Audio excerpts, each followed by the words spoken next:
Ya estamos por comenzar, gracias a los puntuales de las 10:00. Bendiga. Ya somos un montón, 90, 91, gracias a los que se van sumando. Voy a hacer un poquito, a estirar este minutito para darle oportunidad a los que van llegando. Se habían anotado más de 400 para este encuentro. Como saben, comenzamos a grabarlo. Eh, Luego estaremos enviando un news.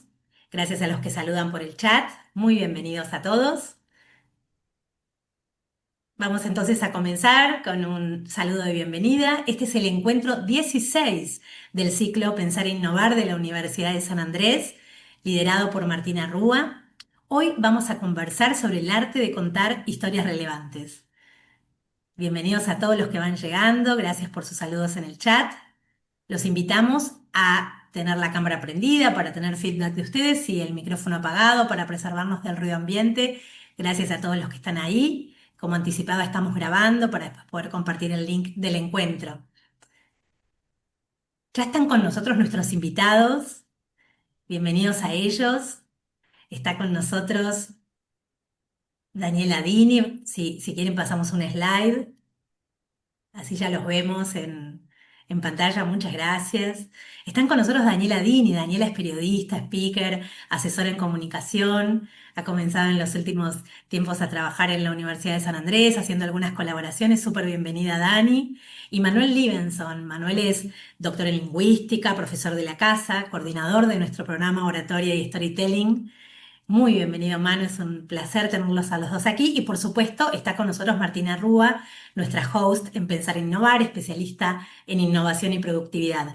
Martu nos propone siempre en estos encuentros, como les decía ya en el encuentro número 16, hacer una pausa en nuestra rutina para pensar en cómo incorporar innovación a cada uno de los aspectos de nuestra vida personal y laboral. Gracias, como siempre, al equipo de educación ejecutiva que está en la organización, Julieta, Sol, Daniela y al resto que veo por ahí conectados. Yo soy Ana Salgado, soy directora de diseño y comunicación aquí en Educación Ejecutiva. Les cuento que vamos a estar conectados hasta las 11:15, 11:20 aproximadamente. Vamos a estar esperando sus comentarios y preguntas a través del chat que retomaremos al final del encuentro con Martina. Una vez más, les cuento que estamos grabando para luego mandarles un news, no solo con el link a la grabación, sino también con algunas recomendaciones de lecturas y materiales para profundizar que siempre prepara Martina junto con sus invitados. Hola Martu, súper bienvenida a este último encuentro del año 2025 aquí en San Andrés.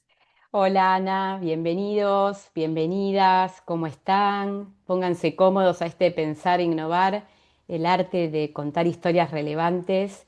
Estoy muy ilusionada por lo que vamos a hacer en el encuentro de hoy, que hemos preparado con Manuel y con Dani para que se puedan llevar, como siempre y como Ana les contaba, lo que buscamos de este espacio de Pensar e Innovar, que ya tiene varios años, 16 temas que hemos abordado. ¿Sobre qué? Sobre salir de la agenda urgente, de la vorágine y hacernos cuestionamientos y pensar e innovar en temas en las que se nos juega mucho del día a día profesional y personal. Y hoy vamos a poner el acento en un tema que me fascina.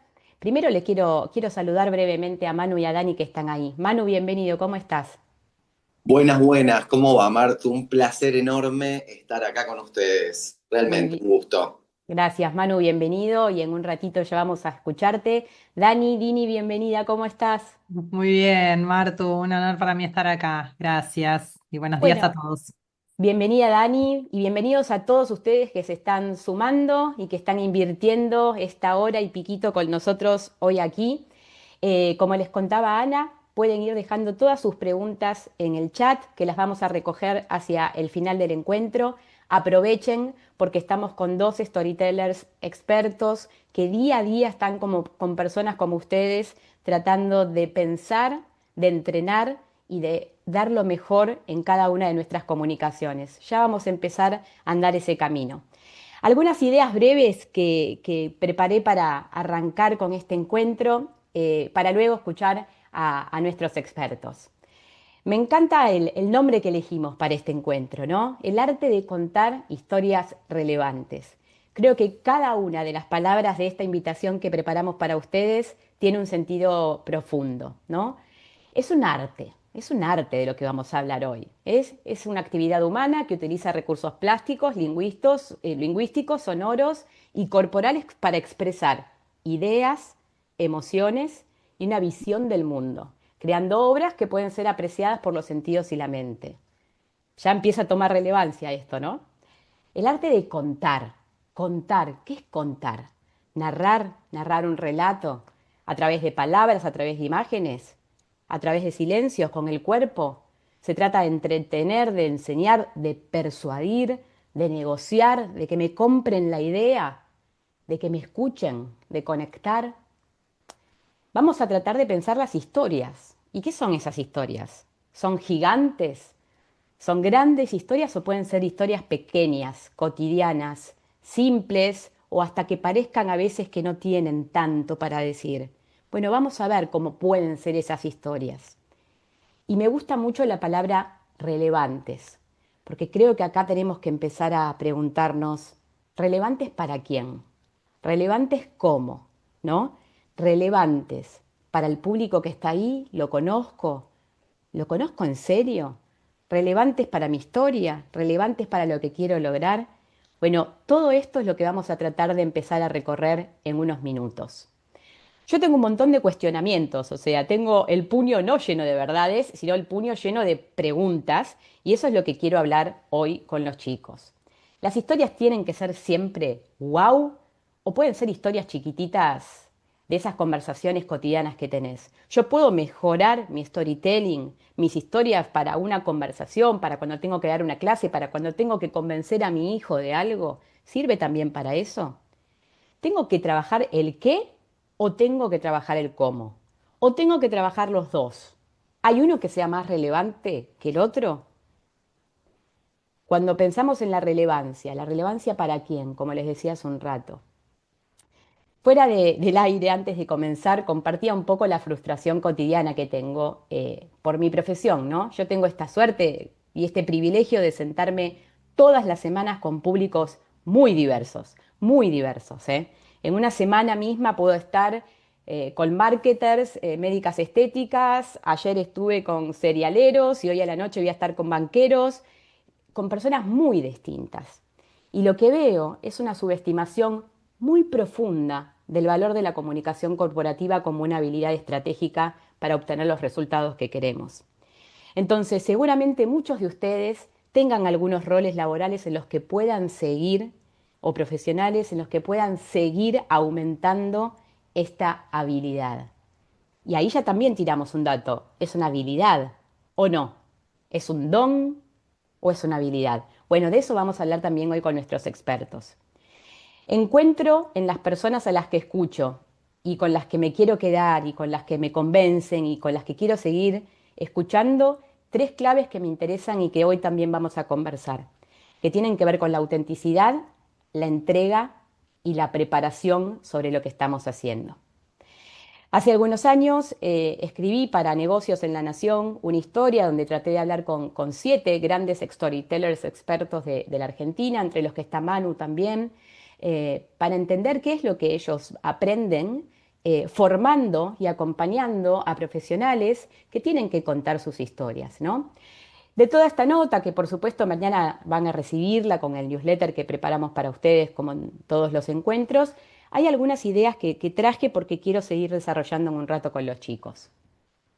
Mariana Jasper, que es una storyteller argentina, experta en comunicación, me contaba que sus inicios contando y entrenando fueron, se acuerda o se acordaba de un momento, un mojón en su vida en la comunicación, que fue cuando que tuvo que contar qué es Internet. En ese momento había 16.000 personas que tenían Internet en Argentina. Hoy ya saben que cerca de 50 millones de conexiones hay, 16.000 usuarios había. Y había que contar qué era Internet. Y me dice, ¿sabes qué me pasó? Ahí aprendí que para que algo se haga realidad, además de que exista, además de tener la capacidad tecnológica, el equipo de talentos, el plan y todo, había que tener una narrativa. Y creo que esta frase la podemos llevar cada uno a nosotros en nuestras vidas. Además de tu servicio, además de tu producto, además de tu rol, de lo que tengas que contar, hay una narrativa que tenemos que preparar para que eso se haga realidad. Por otra parte, es verdad, muchos nos enfocamos en lo que nos falta, ¿no? Y eso también lo recorreremos con nuestros expertos. No sé hacer esto, no puedo hablar. Nos focalizamos mucho en la falta. ¿Qué pasa si nos focalizamos en lo que tenemos? Y si empezamos a entrenar lo que tenemos y no la falta. Otra historia que había surgido de esta nota que conversé con Mariana me contaba un caso particular, ¿no? De Silvina Cooperman, que la habían preparado, la habían ayudado a preparar su charla TED. Ella en ese momento dirigía el Banco de Sangre del Garraham y a partir de su charla TED y de cómo la preparó, ella pudo entender la relevancia que esto tenía. Se triplicaron, pero no les puedo decir cuánto, los dadores de sangre luego de acceder a esta charla. Y me dijo, es muy importante trabajar con todo tipo de oradores y que se crean capaces de lo que pueden hacer. Y también me contó que en los procesos de preparar oradores, las mujeres son las que más se bajan, las que dicen que no, o las que cuando arrancan un proceso luego deciden no seguirlo. Y ahí hay algo que tiene que ver con una estructura donde ella me decía muchas veces se espera más de ellas y hace que esto ocurra. Y es muy importante que no desistan y que sigan preparando sus historias porque están listas para contarlas. Algunas cosas más de esta nota, que por ejemplo me contaba Jerry Garzbulski, que me decía, la gente no va a recordar lo que les dijiste ni lo que les mostraste, va a recordar cómo los hiciste sentir. Creo que han escuchado muchas veces esta frase, ¿no? Bueno, hoy la vamos a desandar con nuestros expertos. También me quedó grabada una frase que me dijo Fabi García Lago, otra de las personas con las que conversé, una actriz argentina y también preparadora y storyteller, que me dijo, che, hablale a los ojos, no a los oídos. Hacé que la gente vea lo que decís. Esto se quedó conmigo, ¿no? Muchas veces cuando preparo mis conversaciones, mis charlas o exposiciones, pienso en esto. Hacé que la gente vea lo que decís. Y ahí creo que hay una actitud y hay algo muy nuestro que vamos a tener que navegar para poder transmitir eso desde el escenario. Las oportunidades para conversar a veces serán grandes y a veces serán chiquitas y a veces será una conversación en un café que tengo que hablar con un jefe y convencerlo, otras veces serán en un escenario y tengo que convencer a otro equipo o a un cliente o trabajar para ganar un cliente. Y quería traerles dos experiencias muy breves porque muchas veces no se nos va a dar como queremos. Y están ahí las oportunidades para contar lo que hacemos, en qué somos buenos o convencer a alguien, pero no van a tener exactamente la forma que nosotros deseamos quizás. Me pasó el año pasado que el equipo de TED de X Río de la Plata estaba buscando oradores para pensar al tiempo y a la tecnología juntos. Me propusieron armar algo, son dos temas que investigo, que me son muy propios, que me interesan, el tiempo y la tecnología. Y bueno, entonces dije, animémonos a este desafío con muchísimas dudas y muchísimo temor. Cuando hice mi propuesta, no gustó, querían que vaya más por los lados de los desencuentros, de los fracasos. Yo había pensado algo de 15, 20 minutos, luego me enteré que iban a ser 4 minutos, pensé que iba a ser a una audiencia, luego me enteré que iba a ser el movimiento y que íbamos a tener que dar la charla en la calle a las personas que aparecieran en el medio de la calle y contar nuestra historia. Luego tuvimos que prepararla durante meses, meses y meses. Estoy y les puedo confirmar que la dije más de 600 veces esa charla de 4 minutos. La sabía más que nada en la vida. 3 veces había que darla ese día. Una vez en el Obelisco, una vez en el Planetario y otra vez en el Parque de la Innovación. La primera parada fue en el Obelisco. Decidieron que de los 6 oradores yo sea la primera. Bajamos del micro, nos paramos en ese redondel rojo que tiene TED y ahí empecé y dije las 3 primeras oraciones. Y luego de las 3 primeras oraciones me quedé en blanco. Se me secó la boca como nunca se me había secado en la vida. Realmente tuve miedo porque pensé que podía descomponerme por cómo se me secó la boca. Entonces respiré por casi un minuto. La gente empezó a aplaudir como diciendo, che, estamos con vos, quédate tranquila.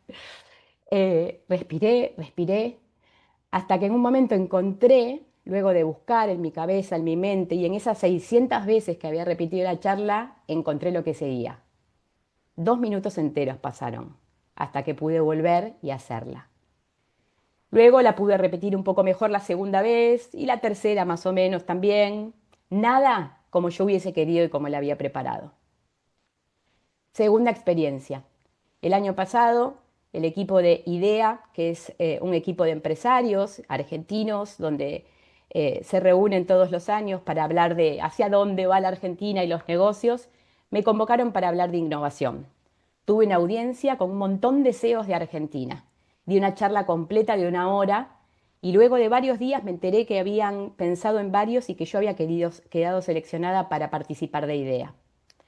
Pero no era como yo quería. Esa charla de 1 hora me dijeron, la tenés que dar en 9 minutos. Entonces, lo que yo había trabajado y lo que quería compartir no lo iba a poder compartir. Tenía 9 minutos y con esos 9 minutos tenía que hacer algo extraordinario, algo que se recuerde, algo que quede con ellos. ¿Qué hacía? Les puedo asegurar que estuve varias noches sin dormir, muchas noches sin dormir porque el tema volvía a mi cabeza. ¿Cómo la armo? ¿Qué digo? ¿Qué no digo? ¿Qué hago en 9 minutos? Si voy a tener ahí a 1000 CEOs sentados, ¿qué hago con esa gente? La trabajé durante muchos, muchos meses. Eso hizo que una vez, en un tren largo, me venga una idea que tenía que ver con usar una máquina de escribir para empezar la charla y captar la atención, y luego cerrarla con un pequeño acting. Bueno, fue una preparación tremenda. Creo que fue la charla que más preparé en mi vida durante más de un año, y fueron 9 minutos que realmente me dieron satisfacciones que todavía sigo viviendo. ¿Cómo preparamos lo que tenemos que hacer? ¿Qué charlas nos toca dar? ¿Qué conversaciones nos toca dar? ¿Qué pasa cuando lo que tengo que contar no es una historia extraordinaria de resiliencia espectacular y conmovedora, sino lo que tenés que contar mañana es que ya está a la venta el router 4PTP-Link Archer AX10 AX1500? ¿Se puede contar una historia con eso? ¿De qué hablo si lo que me toca como vendedor es contar que tengo este router a la venta? ¿Puedo contar una historia extraordinaria? Vamos a hablarlo en un ratito. Hace muchos años, en el año 2010, yo cubría tecnología y me tocó cubrir un implante coclear. ¿Vieron? Cuando una persona no escucha, se hace implantes cocleares. Yo fui a la casa de esta familia en el año 2010, hace 15. ¿Cuál era mi cometido? Bueno, ver cuál era el implante, cómo había sido la operación, la marca del implante, el equipo médico me contactó. Yo llegué a la casa de ellos, que es la familia Casín, Florencia, Elías, Vilos y Mateo. Y dije, ¿qué cuento de esto? ¿Qué cuento si tengo que contar a la tecnología? Y les quiero contar con qué me quedé de esta historia 15 años más tarde y lo que traté de contar esa vez. Florencia me contó que a los 27 años los 4 son sordos, los 4 están operados. Y ella me contó que a los 27 años por primera vez supo que cuando te haces un mate y el agua cae en la yerba, las burbujitas hacen ruido. Y ella lo supo a los 27 años. Y me contó que cuando acariciaba a Milos y a Mateo eso hacía ruido y cuando pasas el trapo rejilla por la cocina eso también tiene un sonido. ¿Qué historia estamos contando de lo que vendemos, chicos? ¿Qué historia estamos contando de lo que tenemos para ofrecer? De ese producto, de ese servicio, de esa historia, de eso que tengo que convencer en el día a día. Hoy en la era de la tecnología exacerbada, ¿qué historia estamos contando nosotros? Es algo de lo que hoy vamos a conversar también con nuestros expertos. Contar historias relevantes nos da sentido. Hace muchos años, pensando en estos temas, di con el libro de Emily Smith, que es una psicoterapeuta, y ella cuenta en este libro que hay 4 grandes pilares que a las personas nos dan sentido, que tienen que ver con la trascendencia, la pertenencia, el propósito y el storytelling. Obviamente no voy a abrir los 4 por un tema de tiempo, pero ¿qué dice ella del storytelling en nuestra vida como dador de sentido? Crear una narrativa de los eventos de tu vida te brinda claridad y hace que todo tenga un hilo conductor que le permita a la persona entender sus elecciones. Tu vida no es solamente una enumeración de eventos y cosas que haces. Se puede modificar, se puede agregar, se puede recontar. Encontrar una coherencia en las cosas que vamos haciendo y eligiendo nos da sentido.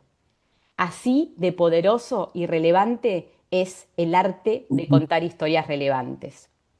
Entonces hoy quiero que podamos aprender, narrarnos desde quiénes somos o desde la dimensión de nuestra marca personal. ¿Qué es esa marca personal? ¿Qué tiene que ver con la historia que cuento? ¿Qué es la huella? ¿Puedo dejar una huella, haga lo que haga? ¿Cómo descubro mi singularidad? ¿Cómo pongo en valor para poder narrarme bien? ¿Cómo pongo en valor la narración mía y de lo que tengo que contar? ¿Qué nos moviliza? ¿Qué roles nos componen a cada uno de los que estamos acá? ¿Es importante ser generoso cuando tengo que dar un mensaje? ¿Es importante ser auténtico? ¿Y el mundo virtual tiene las mismas reglas o no? ¿Todos tenemos que ser influencer en el 2025 para poder contar una historia? ¿Me puedo entrenar en una jornada súper exhaustiva de storytelling y salir a la cancha? ¿O es un trabajo de hormiga de año tras año, de vez tras vez? ¿Es un don o se entrena? ¿Hay distintas habilidades que yo puedo tener para contar bien una historia? ¿Y la ejecución qué tengo que tener en cuenta? Para que sea orgánica, emocional, corporal, ¿a quién le estoy hablando? ¿Cuáles son los condicionamientos con los que me encuentro cada vez que tengo que contar una historia? Lo diseño, tengo un discurso, hay una expresión, estoy yo, pero está mi cuerpo en la escena. ¿Y qué herramientas podemos utilizar para lograrlo? De todo esto es que vamos a conversar con Manuel Libenson y Daniela Dini. Y para empezar, quiero darle la bienvenida una vez más a Dani Dini. Te escuchamos, Dani, bienvenida. El arte de contar historias relevantes. Gracias, Martu. Bueno, gracias por la presentación y conmovedor todo lo que nos trajiste. Creo que mejor antesala imposible y también nos conectaste con lo que nos emociona, ¿no? Con esa emoción y con la conexión a la que nos lleva el poder escuchar una historia. El punto es, bueno, cómo cuento la propia, ¿no? Un poquito ahí lo que me toca a mí desde este lado, así que un honor estar acá. Les voy a presentar pantalla, así... arrancamos por aquí. Espérenme que va a abrirse ahí. Ahí va. Y bueno, ahí vamos. Bueno, este narrar quiénes somos, ¿no? Este cómo nos narramos y cómo podemos contar nuestra historia y este quiénes somos desde la idea y la dimensión de la marca personal. Ahí es donde quiero abrir un poco de tema y también invitarnos a reflexionar, porque bueno, acá no hay verdades absolutas, sino que todo tiene que ver con conectar con nosotros mismos y con entender qué es lo que hace relevante ese poder narrarnos y por dónde arrancamos. Mini presentación, ya me presentaron, pero bueno, yo de formación soy periodista, soy consultora en comunicación y también soy coach ontológico, así que un poco de lo que vamos a ver hoy está vinculado a desde dónde mira el mundo el coaching, que bueno, la ontología del lenguaje es el contarnos, el ser a través del lenguaje. ¿No? Así que las palabras atraviesan todo lo que hago. Me dedico a dar charlas, capacitaciones, bueno, coaching también, tengo mis cursos. Y bueno, y también hacer notas en todo lo que tiene que ver con desarrollo personal. Y bueno, vengo también de otros mundos que le llamo el periodismo de las cosas lindas de la vida desde hace casi 20 años. Así que bueno, en redes me encuentran como Dani Vini, en todas, así que ahí nos encontraremos. Quería empezar, ya que vamos a poner sobre la mesa el tema de la marca personal, y ya hace bastante tiempo está en boga, lo escuchamos, lo vemos, hablan del tema, hablamos muchas veces llegan, bueno, si tenés o no tenés una marca personal, bueno, arranquemos con el que es, ¿no? Con la primera definición. Hay una que es mundialmente famosa, que estoy segura que en algún lugar, si lo googlearon o lo buscaron, la encontraron. No la iba a poner primero y después dije, bueno, sí, porque en realidad es una muy buena definición. Y después nos podemos meter un poquito más en las profundidades y hasta la etimología de la palabra marca. Y es esta frase de Jeff Bezos que dicen que es eso que dicen de vos cuando no estás en la sala, ¿no? Tiene que ver con esa percepción, con eso que quedó en la mente y a mí me gusta decir también en el corazón de los demás, ¿no? Eso que los demás perciben de nosotros. Ahora, esto es solo el punto de partida. Si yo tengo que llevarlo un poquito más profundo, entendamos la palabra marca desde su etimología, desde su significado, marca como señal, como huella, como el signo de que alguien o algo pasó por algún lugar. Entonces, desde ahí es que me gusta decir que la marca personal es esa huella que dejamos en el mundo por ser quienes somos y por hacer lo que hacemos, sea lo que sea que la vida te esté encontrando haciendo hoy, ¿no? Porque también eso cambia, no es estático. Y ahí ya voy como trayendo algunos conceptos y algunas respuestas a estas ideas que tenemos de, bueno, tengo que hacer en un solo sentido y eso tiene que ser lineal en mi vida. Digo, ninguna vida es lineal, ¿no? Y acá nos metemos también en las profundidades de quiénes somos. Tiene que ver cómo nosotros percibimos esa huella, ¿sí? Que esta primera autopercepción es ese primer trabajo personal que hay que hacer para después exteriorizarlo, porque también es después cómo los demás lo perciben. Y atención con esto, nunca no dejamos huella. No es que porque yo quiera exponerme más o menos, o tenga decidido que quiero ser una persona más pública, o salga a un escenario a dar una charla, o sea jefe o jefa y tenga que estar enfrente o liderando, digo, entonces es una decisión. Por eso a mí no me gusta cuando escucho mucho en redes esto que está muy común. Bueno, si vos tenés una marca personal, entonces tenés que, bueno, no tenemos una marca personal, en realidad dejamos una marca, y esa marca es indeleble y es propia. Es auténtica y es única e irrepetible. Y esa marca siempre es sobre un otro. A menos que vivamos en una isla desierta, en el medio del ostracismo total, digo, siempre vamos a estar dejando una marca y eso va a tener un impacto sobre los demás. La pregunta es, y creo que esto es una linda pregunta muy personal para hacernos repetidamente, es si esa huella que estoy dejando, esa marca que estoy dejando en los demás, siento hoy que está a la altura de lo que sé que puedo dar, ¿no? Y no porque esta pregunta tenga que ser siempre un sí rotundo. Bueno, sí, hoy estoy dando mi 100%, lo estoy dando todo, digo, porque a veces la vida nos encuentra con entusiasmo, con motivación, en distintas etapas, ¿no? Y otras veces no. Y eso pasa y va a pasar. Digo, no importa en el momento de tu carrera o de tu vida personal en el que estés, va a pasar y tenemos que estar preparados para esos momentos de altibajos, donde esa respuesta quizás sea, la verdad, Dani, no siento que esté a la altura, pero ¿sabes qué? Lo veo y quiero hacer algo con esto. Yo creo que la diferencia y lo que marca a las personas y lo que nos deja marcado, no solo en la mente, sino también en el corazón, ¿no? En este impacto de lo que no olvidamos de los demás, no tiene que ver ni con la excelencia, ni con el hacer de una manera increíble y llegar al puesto uno, a posicionarme, ¿no? En algo como el número uno en lo mío, porque digo, número uno va a haber, un Messi hay uno solo, ¿no? Digo, en el top 10 entran solo 10 de algo. Ahora, ¿qué pasa si no entré ahí? Digo, ¿no sirve lo que hago? ¿No? ¿Tiene que ver con una competencia o con la excelencia? Bueno, ahí va el otro punto. El hecho de que esa huella sea pregnante, que esa huella impacte en los demás, yo creo y considero y lo creo firmemente y lo compruebo como siempre, ¿no? En esta línea, que no tiene que ver con la excelencia, sino con el compromiso con el que nos plantamos frente a esta idea de que esa huella impacta en el otro.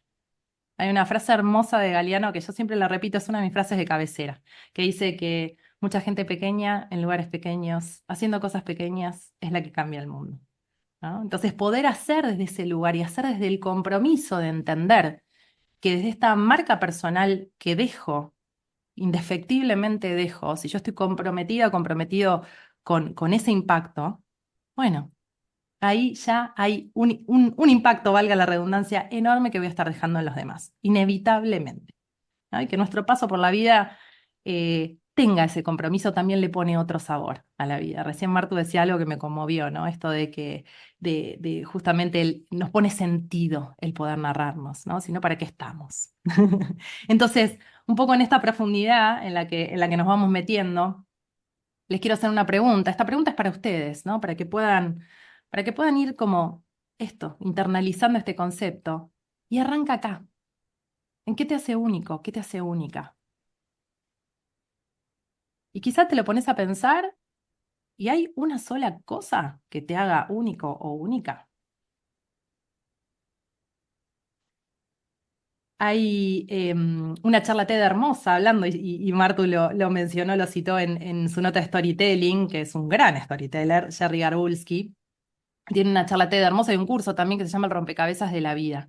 y su charla, que dio el año pasado en Tarragona, se llama también, ¿no? Como que tiene que ver con el rompecabezas de la vida también. Y él dice algo así que como lo que te hace único es esa mezcla de las cosas que hiciste, lo que viviste y lo que sabes. Y que es esa lente para ver el mundo, ¿no? Que ese rompecabezas que armamos con todo eso que somos nos da esa lente que es tuya y es única y es solo tuya. Yo creo que es todo eso, es también el de dónde venimos, es la historia de quienes nos antecedieron, que son los que permiten en definitiva que estemos acá, ¿no? Somos parte de esa historia, no podemos desentendernos de esa descendencia, de dónde venimos, y que en esa mezcla maravillosa de también las cosas que vamos viviendo y lo que vamos eligiendo está nuestra singularidad. Y ahí nos paramos. Sí, justamente, en el primer concepto fundamental y quizá el más profundo de la idea de esta marca personal. La clave está en tu singularidad, pero no en solamente saberme único e irrepetible.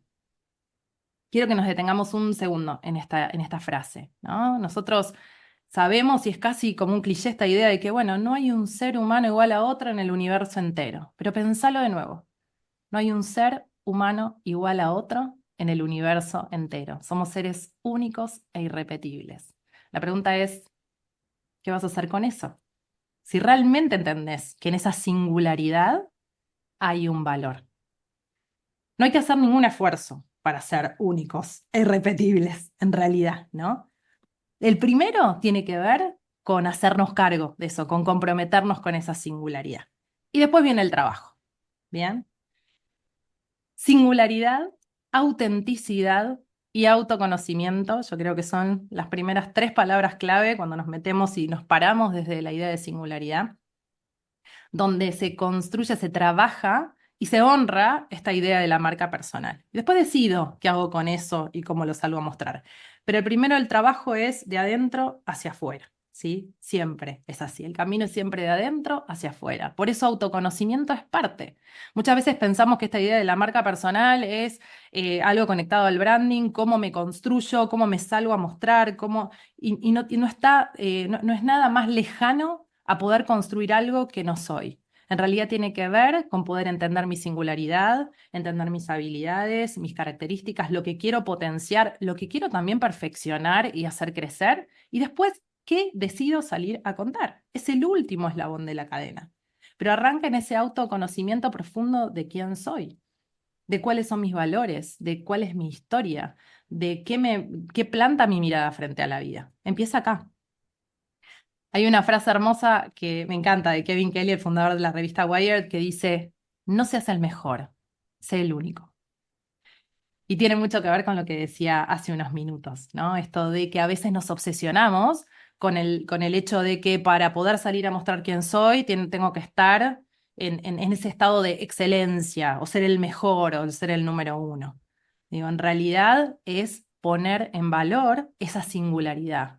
Y eso, primero es un trabajo de autorreconocimiento, y después es un trabajo consistente que requiere un poco también lo que traía Marto al principio, una profesionalización, mayor o menor, digo, en el grado en el que vos quieras trabajarlo, de cómo salís a contar y a compartir quién sos y qué haces, y cómo lo pones en valor. Pero si primero no lo reconozco yo, es muy difícil que yo después pueda salir a contar con coherencia, que es otra de las palabras claves, y coherencia y consistencia cuando hablamos de marca personal en el plano de la visibilidad, es muy difícil que eso después suceda. Entonces, por eso es que arranca adentro, ¿no? Y les quiero traer algo que para mí es súper gráfico, es de uno de los grandes, es mi gran mentor en marca personal, es uno de los exponentes de habla hispana más importantes del tema, que se llama Guillem Recolons. Y él habla de esta teoría del iceberg, ¿no? El modelo del iceberg de la marca personal. Vieron que cuando nos dicen que es un iceberg, de hecho acá lo tenemos en imagen. Decimos que la punta del iceberg es solo el 10% o menos de lo que en realidad el iceberg es. Solo vemos una partecita. ¿Eso es lo que se ve en la superficie? Bueno, lo mismo pasa con la marca personal. Muchas veces la gente llega a mí diciéndome, bueno, a ver, yo cómo salgo a contar y a decir o cómo me veo en mis redes. Una de mis especializaciones muy fuerte es el mundo digital y cómo nos narramos y contamos en el mundo digital y para qué, ¿no? Y de qué forma lo hacemos en un mundo tan cambiante, pero que hoy es parte, porque nosotros no somos solo visibles en el plano uno a uno, ya hace muchos años. Ahora, la punta del iceberg es tu visibilidad, ¿sí? Es cómo te ves, es cómo te ven en una doble dimensión híbrida, ¿sí? Que hace 30, 40 años era distinto, pero a partir de que existe Internet y en consecuencia las redes sociales, también somos alguien en el mundo digital. Yo tengo una marca personal que también es digital y una reputación profesional que también es digital, ¿sí? Que es la que yo tengo que cuidar, crear y que esté a la altura, ojalá, de quién soy en el uno a uno. Eso es un trabajo y eso es una diferencia. Pero es solo la punta del iceberg. Entonces, muchas veces cuando las personas pretenden, bueno, quiero poder crear mi imagen en redes sociales, es, bueno, pará, pero hay que empezar por lo que no se ve. Y eso es la marca personal en sus tres dimensiones. En realidad, hay que adentrarse en las profundas y heladas aguas del iceberg, que es la parte más incómoda y es lo que no solemos querer revisar, porque solamente queremos ver con qué logo, con qué colores, qué foto, cuál es el trending, cómo armo el reel, qué pongo cada cuánto, qué día tengo que postear, ¿no? Si lo llevo solo al plano digital, pero el personal pasa lo mismo. Y en realidad, lo más importante y lo que le va a dar coherencia y consistencia a lo que vos hagas en ese plano, en esa punta del iceberg, es lo que está abajo. ¿Sí? Entonces, volviendo a este gran maestro de la marca personal, que se lo súper recomiendo, Guillem Recolons, tiene podcast, newsletter en LinkedIn, bueno, es un gran referente, él es catalán, y ahora en noviembre es el Personal Branding Day, así que él también ahí junta un montón de referentes de todo el mundo en el tema, que bueno, voy a estar ahí en una de las entrevistas también. Eh, Él plantea este modelo que para mí es clarísimo, y es como que ahí se terminan las dudas de dónde y cómo nos trabajamos desde la idea de la marca personal. La primera parte es autoconocimiento y es la base del iceberg, es lo que está en las profundidades, es donde hay que animar a meterse. ¿Y qué hay ahí? Bueno, todo lo que implica autoconocimiento, que es muchísimo, pero si lo trabajamos desde un proceso, tiene que ver con entender de dónde vengo, cuál es mi historia, qué historia me cuento de quién soy, porque eso también es una narrativa y tiene que ver con mis creencias sobre de qué soy capaz, de qué no, de si vengo de dónde, ¿no? O de qué creencias había en mi familia. Entonces yo tengo ciertas creencias frente a lo que puedo lograr, a cuánto puedo ascender profesionalmente, a mi vínculo con el dinero, con el amor, con las relaciones, digo, con lo que sea, está todo ahí abajo. También ahí están los valores, que son los que nos rigen a la hora de tomar decisiones. Están muy profundos. Muchas veces ni siquiera los cuestionamos y pensamos que para todo el mundo los valores son los mismos. No, por eso se trabajan y están en esta profundidad. Después sí, un poquito más arriba, pero todavía abajo del agua, en parte invisible, está la parte estratégica, que en procesos de marca personal tiene un poco que ver con el branding, porque tomamos palabras del ámbito del branding y del marketing para llevarlas a las personas, pero solo por una cuestión de orden. Yo tengo que entender, bueno, cuál es el objetivo de que vos quieras trabajar tu marca personal. Esto está asociado a un ascenso profesional, a una visibilidad determinada que querés tener, a un posicionamiento, cuáles son tus audiencias. ¿Cuál es tu promesa de valor? ¿Qué es lo que vos ofreces de valor al mundo en este momento? ¿A través de qué lo haces? Hay un montón de cuestiones que van en el plano estratégico, ¿sí? Que todavía no son tan visibles. Lo último es la visibilidad, ¿sí? Entonces, esa visibilidad, como les decía, es la que tengo en el uno a uno, la que tengo cuando me paro a dar una charla en un lugar o en una clase o tengo una reunión, o si llego tarde o no tarde, o cómo me muestro, hasta, bueno, esto, si escribí un libro, si no lo escribí, si doy una conferencia, si tengo redes sociales, si soy googleable, huella digital, hoy es fundamental. Hasta para ir a, bueno, yo entreno mucho en el mundo de la salud también en médicos, ¿no? Esto de la marca personal, que es un ámbito muy particular. Digo, te recomiendan un médico, lo primero que haces es googlearlo. Y si no viste una buena referencia o no tiene redes sociales, te parece raro y quizá no vas, me ha pasado como paciente, ¿no? Entonces, esa huella digital es parte. Pero atención, no es la única y ese es un poco el mensaje de hoy. Entonces, un poquito como para ordenar y terminar de dejarles algunos conceptos acerca de cómo narrarnos quiénes somos desde esta idea de la marca personal, les dejé enumeradas 10 claves, que bueno, son súper expandibles y yo las doy en cursos que duran semanas y bueno, y capacitaciones y cosas, pero que acá son titulares que me encantaría que se puedan llevar. El primero es, anímate, contá quién sos. Tu historia es única e irrepetible. Lo dijimos hace un ratito, no hay un ser humano igual a otro en el universo entero, lo que vos tengas para contar tiene valor en sí mismo porque está anclado en tu singularidad. Entonces, siempre hay algo que es único y que tiene valor para otro ser humano. Después, conecta con qué te mueve, cuál es ese para qué es lo que moviliza lo que vos haces hoy. Siempre hay un sentido más profundo detrás de lo que hacemos. El dinero puede ser un motor y debe serlo, digamos, es parte del mundo en el que vivimos, pero siempre hay algo que motiva y que es lo que nos mueve. Si logramos conectar con ese para qué y dejarlo implícito en ese mensaje transversal que emitimos cuando lo hacemos, entonces conectamos emocionalmente con los demás.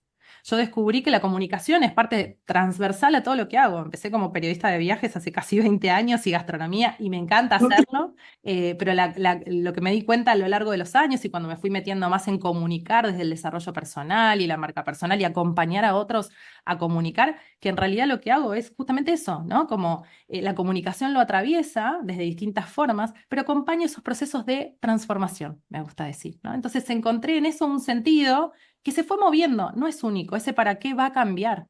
Y lo vas a ir descubriendo casi como si fuéramos, ¿no?, una cebolla que va sacándose capas y que vamos conectando con ese quiénes somos y ese para qué. Después, otro fundamental que solemos desestimar. Contá tus pasiones. Nuestras pasiones hablan de nuestros valores y nuestros valores hablan de qué estamos hechos. A veces estas pasiones son lo primero que ocultamos, porque decimos, ¿a quién le va a interesar que yo hago cerámica hace 5 años todos los sábados y que ahora logré la pieza que quería y dominar, ¿no?, la masa y hacer? Digo, ¿a quién le va a importar? Yo hace casi un poquito más de 4 años que corro. Y lo empecé a contar en mis redes sociales y lo empecé a compartir, bueno, Martu también, digo, lo empecé a compartir, pero de una forma como natural, no porque me interese convertirme en periodista deportiva, ni vaya a contar el ABC de cómo empezar a correr, ni mucho menos, sino como parte de mi vida, como una manera de contar algo de mí. Y si nos ponemos a pensar qué hay detrás de contar ese correr, digo, como el desafío de llegar a una carrera determinada, las lesiones en el medio, las frustraciones, un montón de cosas, sé que eso, indirectamente, aunque yo no lo diga, está contando algo de quién soy. Me ayudó a redescubrirme a mí misma, a encontrarme quizá más disciplinada de lo que yo me veía a mí, ¿no? Pero ahí aparece un valor, la disciplina, ¿no? O la resiliencia especialmente, porque digo, no es todo, bueno, qué lindo la medalla, sino todo lo que pasa en el camino hasta que llegás o no llegás a la meta, pero en quién te convertís en ese camino, ¿no? Entonces, contá tus pasiones. En las cosas que solemos ocultar, muchas veces está lo que habla muy profundamente de nuestra singularidad, ¿sí? Entonces pensá cuál es esa pasión que podés salir a contar. Después pensá en qué proporción, y acá sí les hablo de redes, ¿no? Piénsalo en la vida y piénsalo en las redes. Digo, la clave es la proporción en la que yo lo cuento. Si todas mis redes, que yo las uso laboralmente, se convierten en running, y si vos venís a buscar algo de marca personal o notas o lo que sea, ahí ya está un poco desvirtuado. Entonces ahí entra la parte estratégica que hablábamos hoy en el iceberg. Elegí en qué proporción, pero no lo dejes afuera, no lo desestimes. Al contrario, eso va a estar hablando de vos y va a estar conectando con esa singularidad. Definí tus mundos. A mí me gusta decir, así como les digo que somos seres únicos, irrepetibles y que esa frase la conocemos, que las personas somos grandes universos compuestas por distintos mundos, ¿no? Y eso en narrativa es, bueno, ¿cuáles son tus mundos que te componen? ¿Cuáles son tus territorios de comunicación? Digo yo cuando armo una estrategia de comunicación, ¿sí? Y pensá cuáles son los que querés poner en valor. Digo, porque tu mundo no es solamente tu trabajo. Y quizá tu trabajo inclusive, como me pasa a mí, a muchos les pase, que no se despliega en una sola esfera de una sola forma. Está el rol de speaker, están mis notas, están mis cursos, están las distintas cosas que yo hago ahí. Está el mundo de mis pasiones, por ejemplo el running, está el mundo de mi familia, está el mundo de los libros que leo, que se pueden mezclar o no con la profesión. Entonces pensarnos desde estos mundos, no como compartimentos estancos, porque después somos una misma persona y están conectados, pero pensarnos de distintos mundos o territorios hace que podamos seleccionar cuál yo quiero salir a contar. Y en términos de redes sociales, es algo muy útil para después pensar una estrategia. Porque imagínense si mis redes, por ejemplo, solamente hablaran de marca personal todo el tiempo. Hasta yo me aburriría, ¿no? O si te pongo solamente a vender las cosas que hago, no vender, no en términos solamente de venta directa, sino bueno, eso, hablar de un solo tema. es monotemático. Entonces, un poquito de esto, un poquito del otro, un poquito de contarte de mi vida personal sin exponer todo, ¿sí? Porque te cuento de mi carrera o te muestro algo de mi casa con mi gato, pero no te muestro toda mi casa. Digo, pero a la vez te estoy abriendo algo de mi intimidad, ¿no? Digo, esa combinación de cómo, de qué mundos elijo mostrar y cómo los muestro, que después vendrá en otra etapa el cómo, ¿no? Y los formatos en términos de redes sociales, hace a que yo pueda desplegar mi marca personal de una forma más amplia, ¿sí? Entonces, pensá tus mundos y después decidí cómo los salís a contar y de vuelta a la otra palabra clave, la proporción en la que lo haces. Recordá que en todo momento, que tu mirada del mundo es única. Y hoy Martu hacía esta pregunta, ¿no? ¿Todo es relevante? Bueno, a mí hay otra frase que me encanta y que rige mucho de lo que hago, ¿no? Que es esto de encontrar lo extraordinario en lo ordinario. No se trata tanto de esos grandes hallazgos o esos grandes temas o generar algo único, irrepetible y, ¿no? Y encontrar algo que tengo que salir a contar maravilloso o hacer perfecto, sino que muchas veces lo extraordinario, y la mayoría de las veces está en lo ordinario. Entonces, ponele valor a tu mirada, a tu cotidianeidad. Es como vos mirás el mundo. Me pasa desde hace años que hago muchos viajes con otros colegas, digo, y seguramente, digo, el viaje puede tener las mismas actividades, pero cómo yo lo veo y cómo lo vivo y cómo lo comparto es distinto al que tengo al lado, porque mi mirada del mundo es otra, ¿no? Entonces, eso tiene un valor. Salí, contalo, pero primero entendé vos que tiene un valor. Anímate a aparecer. Digo, si yo me quedo mirando desde el otro lado de la pantalla cómo hace otro y me quedo quejándome, tengo otra frase que es que el lugar que no ocupes lo va a venir a ocupar otro. Eh, y muchas veces ese otro que lo ocupa, seguramente tenga muchas menos características y mucho menos potencial que vos o muchas menos capacidades. Digo, suele pasar, ¿no? Dicen que el síndrome del impostor, los únicos que no lo sienten son los verdaderos impostores, ¿no? Entonces, anímate a aparecer, nadie lo va a hacer por vos. No des nada por sentado. Muchas veces pasa, no, ¿para qué voy a decir esto si la gente ya lo sabe? Y entonces, no, especialmente en el mundo digital, ¿qué pasa con los que no te conocen? ¿Tenés una vidriera trabajando para vos 24/7? ¿La vas a desaprovechar? Ponela a trabajar a tu favor. Repetí, en línea con esto, repetí, repetí, repetí. Mensajes clave, otro concepto clave de la comunicación. Todos tenemos mensajes claves. Si se ponen a ver, quizá a nosotros acá, a Manu, a Martu, digo, entrevistar o ver o escuchar a personas mucho, digo, o en mi caso, bueno, también cuando estudio a un entrevistado concretamente, y me veo un montón de cosas todas juntas, libros, videos, cosas, todo para esa entrevista, detecto que esa persona, los mejores oradores en general, tienen mensajes clave muy claros. Algunos tienen muchísimos, que tenés que detectarlos, digo, y otros, digo, entre 5 o 10, todos tenemos mensajes clave que son los que componen a lo que hacemos, a lo que somos, a lo que queremos contar. Yo los tengo cuando hablo de marca personal, un poco lo que estamos trabajando acá en estos minutitos es ese compendio, ¿no? Entonces yo ya sé que son los puntos que con eso yo voy a llegar. Después podemos profundizar, pero detectar cuáles son los mensajes clave de quién sos, de cómo te presentás y de lo que haces y cómo aportás valor. Conectar. Necesitamos conectar las historias, justamente, nos ayudan a conectar. Maya Angelou dice, ¿no? Esto la gente olvidará lo que dijiste, pero no olvidar cómo la hiciste sentir. Al final de cuentas se trata de eso, ¿no? De poder generar esa conexión para que lo que generemos en los demás sea inolvidable, pero es una emoción ante todo. Y sé generoso, no te guardes nada. Muchas veces me dicen, no, no, yo esto no lo quiero contar porque si no me lo van a copiar. Digo, si vivimos con la idea de la copia, no salimos a hacer nada, porque hoy no hay nada nuevo y original. Todo el tiempo se están generando cosas y las redes y la tecnología van a una velocidad muy acelerada, más de la que podemos procesar. Entonces, no te guardes nada, sé generoso, hacé, decí, compartí, eso impacta. Y para cerrar, muy cortito, quiero leerles algo breve, de un minutito nada más, que es justo algo que escribí en estos días. Hace un poquito menos de un mes estuve de viaje y pude ir a Italia y conocer en Florencia, fui a ver el David, entre otras cosas, ¿no? En Florencia todos van a la Galería de la Academia a ver la obra más famosa de Miguel Ángel, el David. Pero pocos prestan atención a la antesala, la Galería de los Prisioneros. Y en realidad es en estas obras que se esconde algo maravilloso.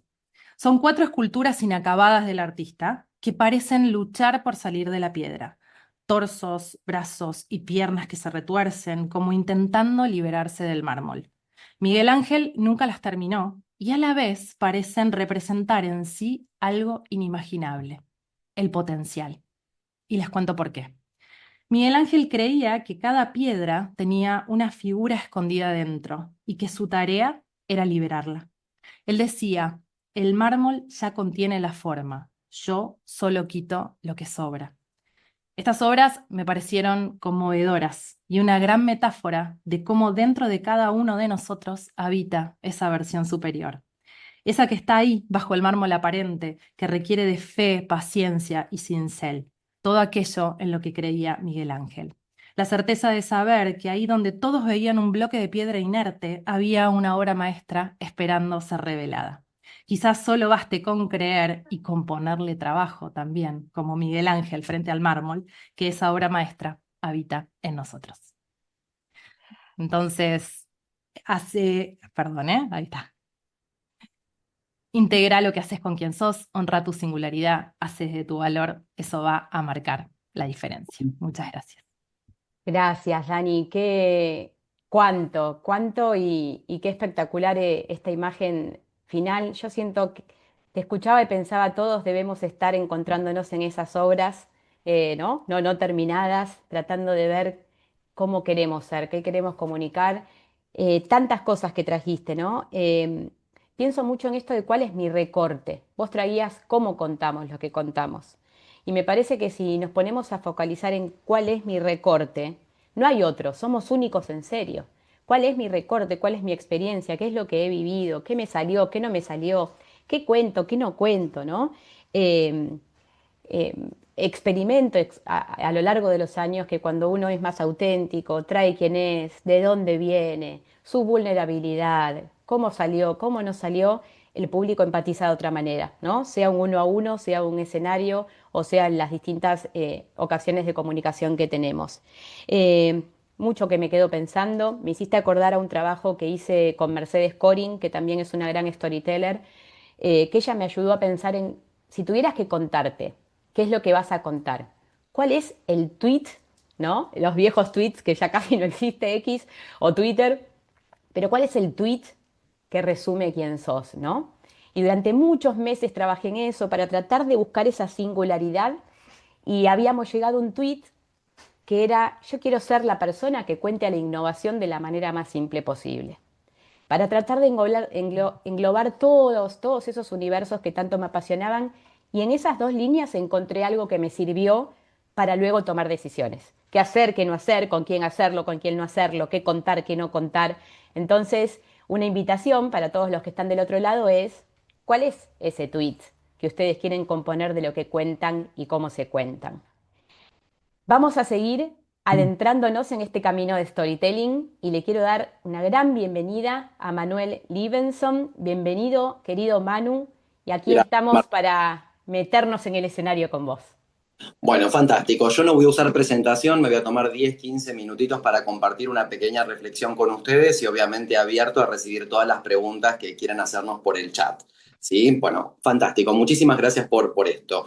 Bueno, para quienes no me conocen, yo soy lingüista, me dedico a la investigación en temas de lingüística, escribo sobre conectores del español, ¿no? Hago ponencias en congresos científicos internacionales y al mismo tiempo soy docente en habilidades de storytelling y oratoria en la Universidad de San Andrés, pero también entrenando a líderes de múltiples compañías, fundaciones, organizaciones, justamente en el desarrollo de habilidades discursivas. Estas habilidades que comprometen el uso del discurso, ¿no? Para generar impacto en distinto tipo de situaciones de nuestra vida.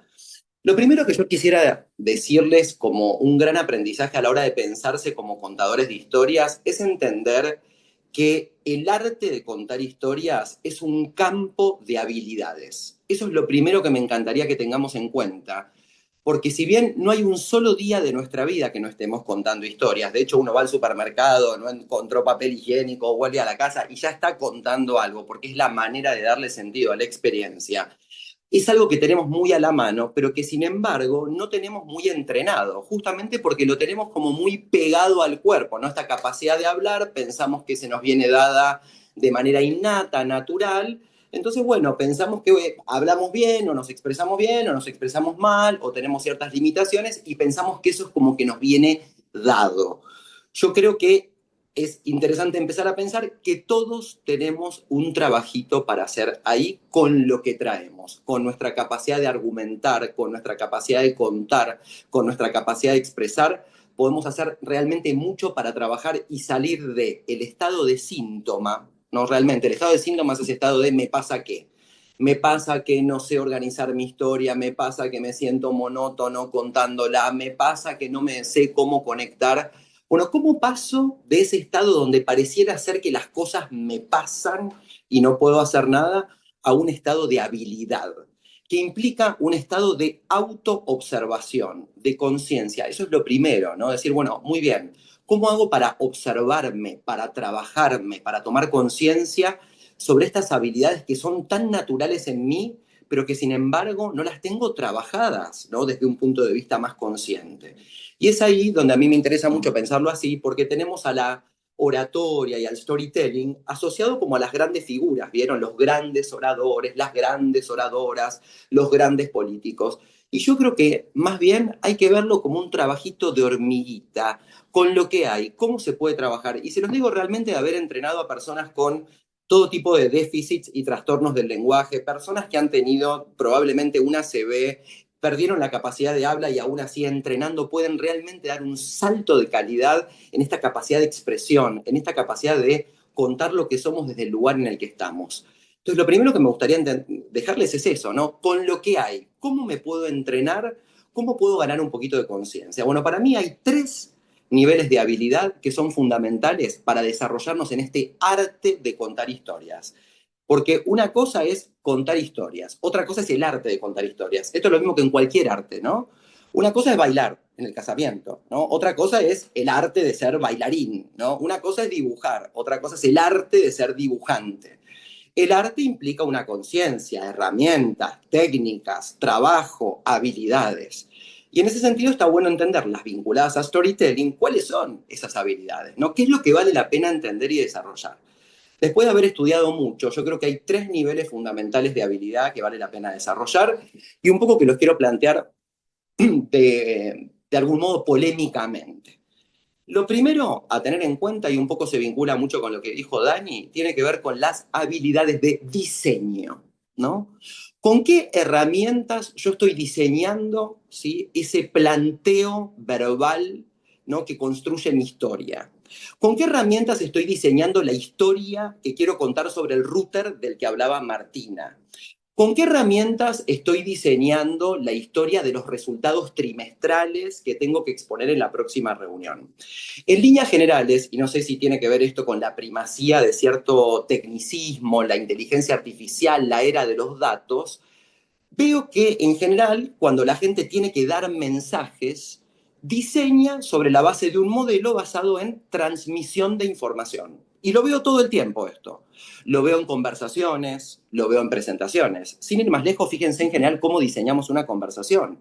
Nos llevamos 10 puntos a una conversación, como digo yo, un listado de compras. Temas, es decir, armamos, diseñamos en base a temas que son cambiantes una y otra vez. Me toca dar resultados en un board de una compañía, agarro un PowerPoint y meto información, data, data, data, y al momento de tener que hablar ya vemos lo que pasa, una experiencia a veces de muy bajo impacto, monótono, enumerativo, con poco hilo conductor. Es decir, dedicamos mucho tiempo a diseñar estructuras informativas. Y es acá donde el storytelling nos viene a decir algo. Ojo, que cuando uno conversa, ojo, que cuando uno presenta, no transmite información. Porque los seres humanos no transmitimos información. Los seres humanos generamos significado, experiencias de significado. Entonces, ahí es donde la pregunta vuelve sobre uno y dice, ok, no es que yo solamente doy contenido, yo genero una experiencia de impacto sobre ese contenido a partir de la historia que cuento, a partir de la argumentación que despliego, a partir del modo en que interpelo. Entonces, a diseñar no tiene que ver con diseñar contenido, sino con diseñarme a mí, con diseñar el planteo secuencial, los momentos que quiero provocar con esa historia.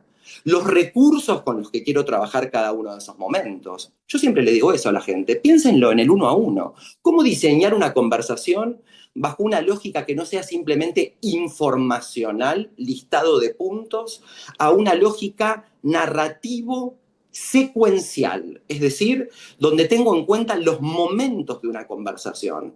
Piénsenlo en una conversación de feedback, piénsenlo en la interacción médico-paciente, piénsenlo en una conversación sobre la venta del router. ¿Cuáles son los momentos que yo quiero crear en la presentación de esta historia para lograr generar una experiencia de impacto sobre ese router, ¿no? Y ahí, para construir esos momentos hay que prepararlos, ¿no? Momentos de contextualización, momentos de argumentación, momentos de casuística, momentos donde interpelo al otro. Es decir, cuando uno diseña desde la perspectiva de storytelling, no está solo diseñando contenido, se está diseñando a uno, y está diseñando al otro, cómo uno se posiciona, cómo uno lo quiere posicionar al otro, cómo lo quiero transformar, porque te puedo asegurar que con la venta de un router te puedo transformar como cliente si te puedo mostrar que esto te va a satisfacer o te va a resolver una necesidad. Entonces no hay historias grandes o historias pequeñas. Hay historias que revelan aspectos que son importantes y que generan una experiencia de impacto en quien las escucha y en quien participa de ellas. Entonces creo que hay un gran desafío en esta lógica tan ingenieril de nuestros días, de pasar de pensar, ojo con pensar las instancias conversacionales o de presentaciones como instancias de transmisión de información, porque terminamos haciendo teleprompter en las reuniones, leemos pantallas, se vuelven experiencias monótonas y rutinarias, burocráticas, y en el fondo es porque no estoy diseñando mi planteo verbal secuencial. Y creo que las herramientas de storytelling nos dan justamente recursos para poder crear esa secuencia conversacional, esa secuencia de presentación. Pero como siempre digo, mejorar las herramientas de diseño, que tiene que ver con eso, con la construcción de un estilo, con un autorreconocimiento, con empezar a entender que cuando uno habla despliega recursos, no es que transmite mensajes, despliega recursos para generar significados sobre mensajes, ¿no? Despliego afirmaciones, despliego ejemplos, despliego preguntas, despliego datos, comparaciones, contrapuntos. Es decir, despliego recursos que van haciendo que el contenido sea de impacto. Entonces, volver al storytelling es volver a diseñar el habla, volver a tomar conciencia de cómo estoy creando esa historia y esos momentos clave de la secuencia argumentativa. Cuando paso al segundo plano es el plano de la ejecución, porque realmente que contar historias en público, entrevistas laborales, public speaking, implica un acto de ejecución, que es poner el cuerpo frente a la escucha y la mirada ajena, ni más ni menos que una posición de actuación. Y no es porque uno esté fingiendo, y se los digo de 30 años de hacer teatro, sino que uno está ocupando y habitando la palabra desde un rol en particular a partir de cómo está construida la relación con el otro. ¿No les pasa hasta con sus propios mejores amigos que te sentís una persona ligeramente distinta según con quién estás hablando? Eso es interesantísimo.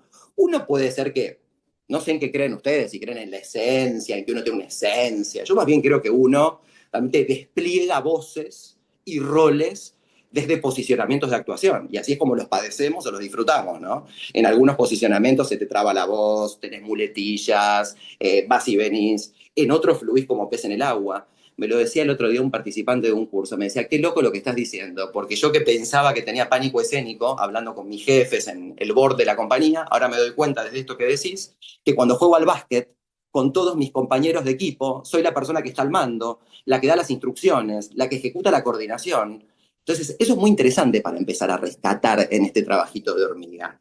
¿Qué posicionamientos de actuación en la palabra te constriñen, te condicionan, ¿no? Te habilitan, te hacen fluir? ¿Sabes para qué? Para que puedas aprender de vos.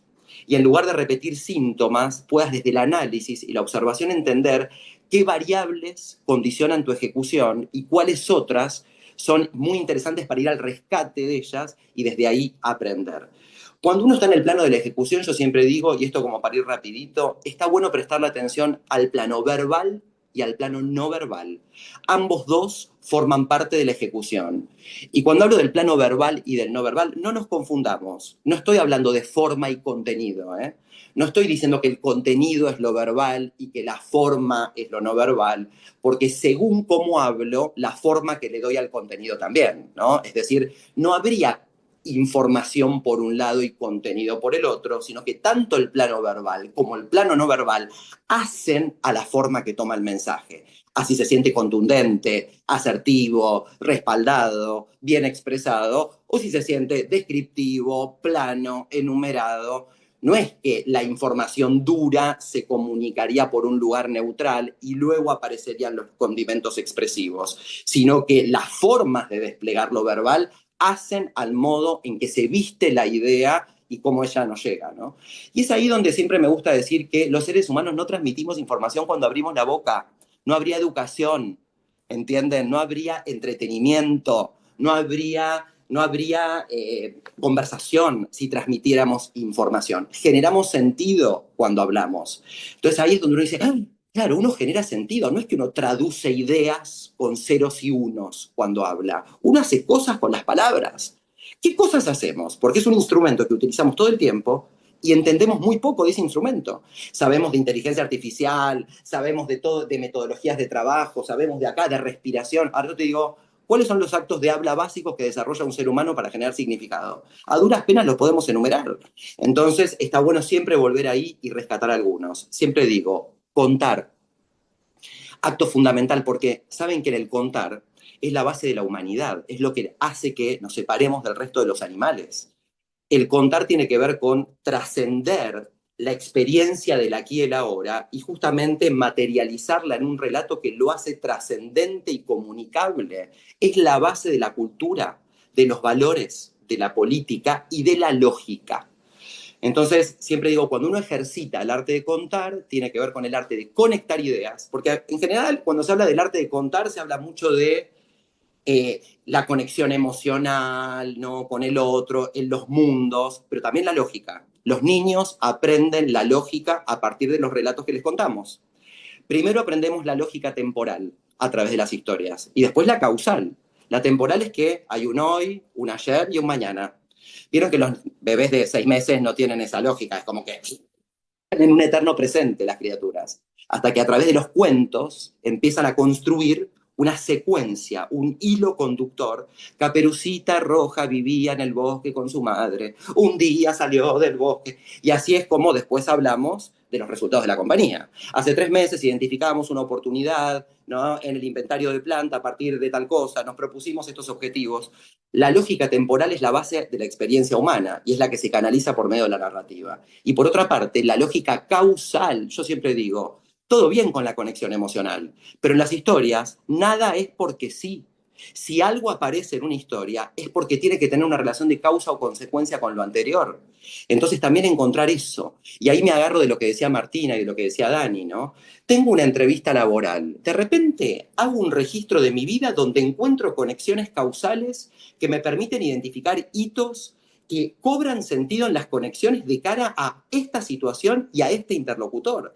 Mañana tengo que inspirar a una audiencia de estudiantes con mi misma historia y elijo otras conexiones causales. Elijo recorrer mi vida bajo otros registros, otros ángulos, otros hitos. Por eso es que el sentido de una vida es infinito, ¿no? Por nuestra capacidad de relatarla, de encontrar ángulos, un hilo conductor. Bueno, es la base de toda terapia, ¿no? La capacidad de poder resignificar la propia historia en función de los hilos conductores que vamos encontrando, para unir cada una de las partes. Entonces, no nos olvidemos de eso al momento de contar. Si uno quiere mejorar en su capacidad de habla, la capacidad de hilar, de contar la conexión emocional. Y lo último que quiero decir sobre lo verbal, no nos quedemos en la linda historia, porque hay palabras que pasaron de moda porque storytelling ganó mucho impacto, pero no nos olvidemos de otras que tienen menos prensa. Argumentación, gente. Argumentar. ¿Cómo argumento? Y argumentar no es la linda historia, ¿eh? Argumentar tiene que ver con tu capacidad de hacer comparaciones, deducciones, hipótesis sobre lo que decís. ¿Cómo extraigo causas y consecuencias? Entonces, la capacidad, como digo yo, de darle peso mental a la historia. Porque a veces tenemos una linda historia, pero no está bien argumentada. Y es ahí donde el router, precisamente, del que hablaba Martina, puede ser un router de porquería o un router, viste, que no lo quieras, no puedas creer lo que te están vendiendo, como cuando nos pasaba con ciertos vendedores de colectivo, que la historia que te contaban sobre el kit de herramientas, por cómo te lo argumentaban, no podías dejar de comprarlo. La tercera palabra, interpelación. Muy linda la historia, pero uno cómo involucra al otro, cómo le da protagonismo al otro. A veces el pensar en la propia historia nos autocentra demasiado.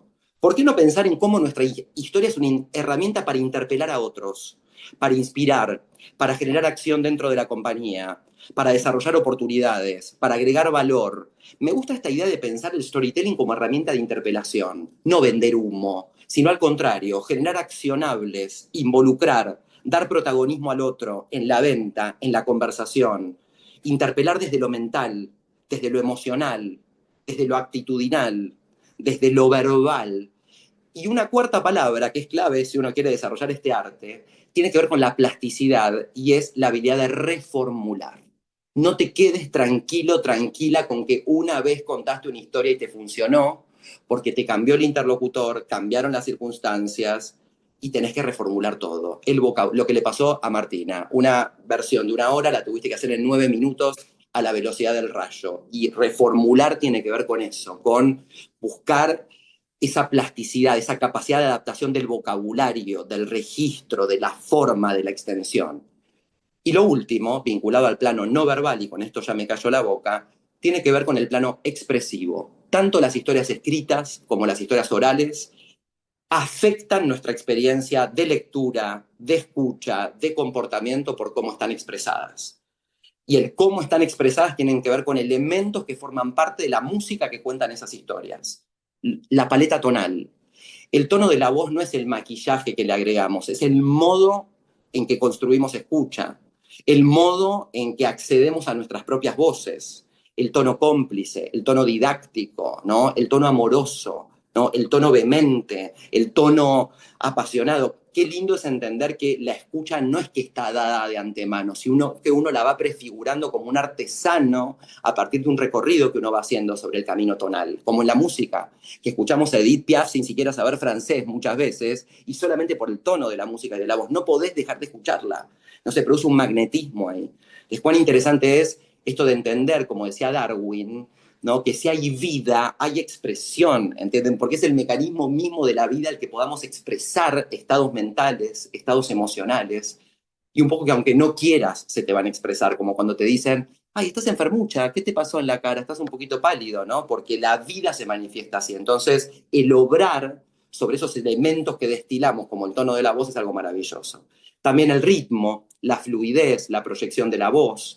Todo eso también, ¿no? Porque a veces tenemos una linda historia para contar, pero no se siente anfitrionada, no se siente compartida, no se siente entregada. Yo siempre digo, los speakers que uno realmente admira es aquellos que sentís que pueden estar con el otro, no defendiéndose del otro en público, como nos pasa cuando nos agarra pánico escénico y todo lo demás, que nos estamos defendiendo de una cierta representación que tenemos de la mirada del otro, cuando en realidad la clave se produce cuando uno se entrega y se proyecta al otro, porque es desde la proyección que algo vuelve también.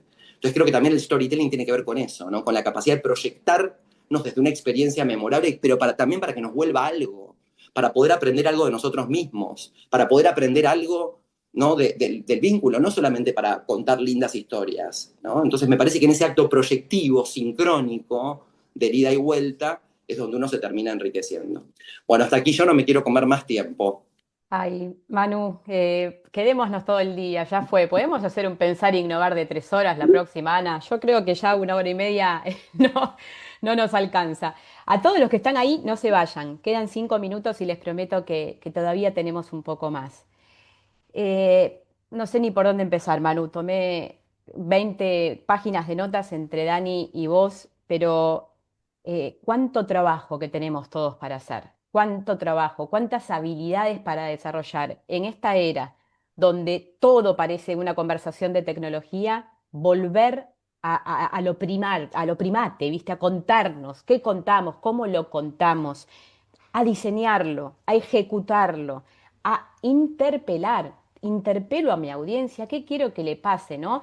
Me matás con eso, lo estoy pensando para hoy a la tarde, ¿cómo los interpelo? ¿Cómo los interpelo? ¿Cómo hago que la conversación sea de los dos y que se vayan con tarea luego, ¿no? De ese encuentro.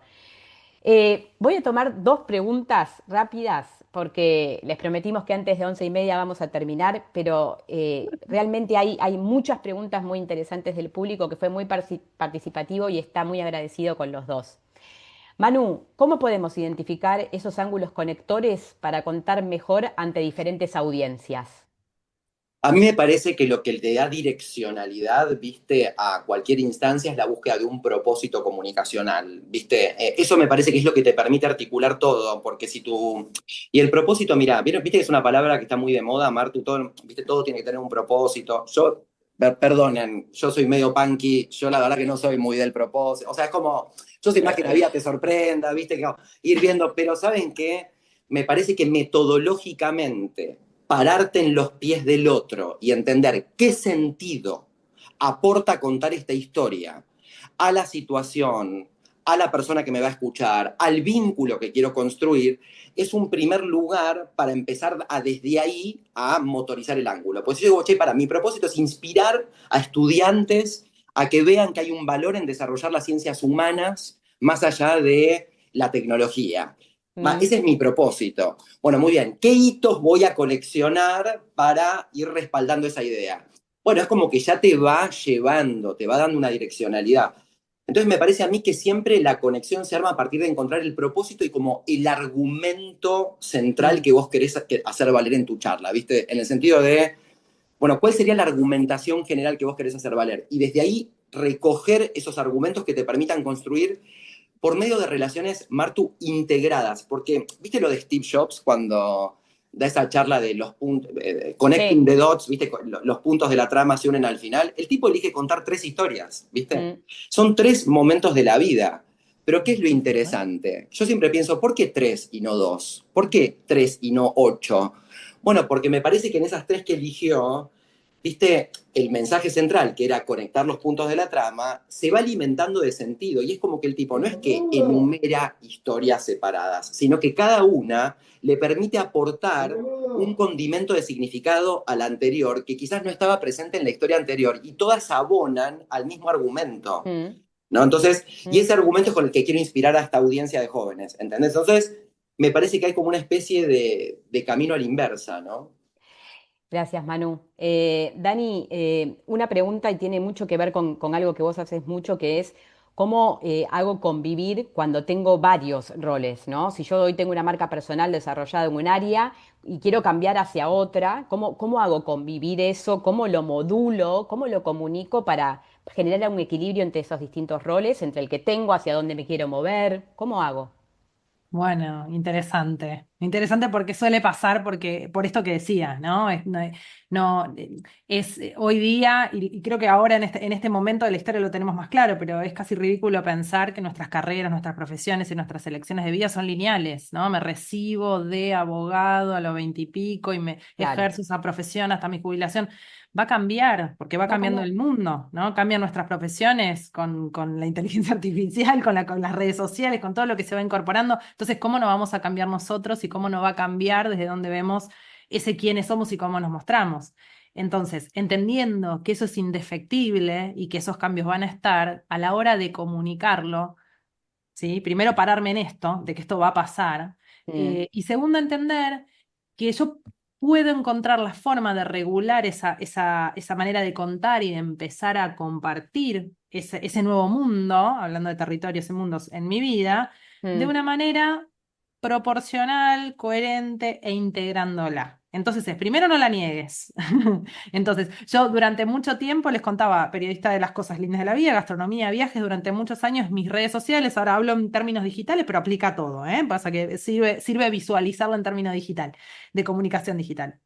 Mire, yo decía, bueno, yo venía haciendo un trabajo de como, bueno, capacitadora y de asesora en comunicación, todo, no lo mostraba quizá tanto en mis redes, y por el otro lado el concepto de marca personal también estaba, pero yo decía, bueno, justo cuando arrancó la pandemia, yo dije, ¿cómo hago? La gente va a estar esperando en mis redes ver dónde ir a comer o qué hacer en tal ciudad, porque es lo que yo más comparto. ¿Cómo empiezo a contar sobre este tema que lo vengo estudiando y que estoy dando charlas ya de esto hace rato? ¿Cómo lo integro? Bueno, primero es dando ese primer paso. Si es coherente para vos, lo va a Mm, ser para los demás, porque la gente espera que cambiemos. Y después es la proporción en la que lo haces. Si yo de un claro, día para otro hago un cambio rotundo de 180 grados, no va a ser coherente ni para mí ni para los demás. Entonces, proporcionalmente ir incorporándolo, entendiéndolo como un territorio, como un mundo, y después le vas subiendo o bajando el volumen a eso que querés contar según cuál es ese objetivo principal de tu comunicación, ¿no? Si yo quiero, en definitiva, que el objetivo sea estar posicionada en un rubro determinado, en un sector o en una temática, bueno, empezá a claro. apuntar los cañones hacia ese lado y que tu comunicación esté en coherencia con eso. La proporcionalidad me parece un tema importantísimo, algo que en Sí. lo que pienso todo el tiempo, ¿no? ¿A qué le subo el volumen, a qué no? Me parece muy relevante también porque qué queremos mostrar luego es por lo que la gente también te convoca, te habla, te busca. Entonces, bueno, ¿qué quiero subirle el volumen y a qué no dentro de lo que quiero mostrar? Hay varias preguntas más, varias las fueron contestando a medida que ustedes iban desarrollando su relato. Y como les prometimos y queremos cuidar su tiempo, para ir cerrando, a mí me gustaría invitar a todos los que estamos acá, si se animan a cerrar los ojos durante 10 segundos. ¿Se animan? Quiero compartir algo con ustedes antes de irnos. Vamos.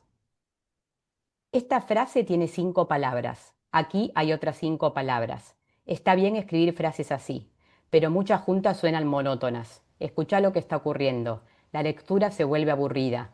El sonido empieza a zumbar. Es como un disco rayado. El oído pide más variedad. Ahora, escucha. Varío la longitud de la frase y creo música. Música. La escritura canta, tiene un ritmo agradable, una cadencia, una armonía. Uso frases cortas y uso frases de tamaño medio. Y a veces, cuando estoy seguro de que el lector está descansado, le engancho con una frase de longitud considerable, una frase que se incendia con energía y que crece con todo el ímpetu de un creyendo, del redoble de un tambor, del tintineo de los platillos, sonidos que dicen escucha esto, es importante. Así que escribe con una combinación de frases cortas, medianas y largas, crea un sonido que agrade al oído del lector. No escriba solo palabras, escribe música. Hoy, cuando los escuchaba a Manu y a Dani, escuchaba música. Yo creo que muchos estamos con el piloto automático, no nos queda otra, chicos, no tenemos tiempo. Y hacemos las cosas como podemos y las contamos como podemos y las preparamos último momento y así llegamos en ese tono monocorde a contar nuestras historias. Pero no me digan que no tiene otro sabor cuando le podés poner música a la cosa. A mí este texto me lo dio hace muchísimos años un editor, luego de que escribí una nota de economía un viernes a la noche, una nota chota, se la entregué y me fui. Y el tipo me dijo, ¿sabés lo que le falta a tu nota, Martina? ¿Qué? Amor. Y a partir de ahí, esta frase se quedó conmigo para siempre. Así que ojalá que hayan encontrado mucha música en el encuentro de hoy. Van a recibir, Mariana, un news con todo lo que hoy hemos compartido, con las ideas de los chicos y con algunas sugerencias de lectura. Gracias por invertir esta hora y media con nosotros y la invito a Ana de UDESA a cerrar este encuentro con un profundo agradecimiento a Manuel y a Dani. Gracias, Gracias a vos, un Martu. placer enorme, enorme placer. Gracias, Martu, Manu y Dani. Martu, sos una gloria para este ciclo. Que tengamos un muy buen cierre de año y nos ponemos a pensar qué va a pasar en Pensar e Innovar 2026. Gracias a todos y seguimos en contacto. Gracias por estar. Hasta Gracias. la Gracias. próxima.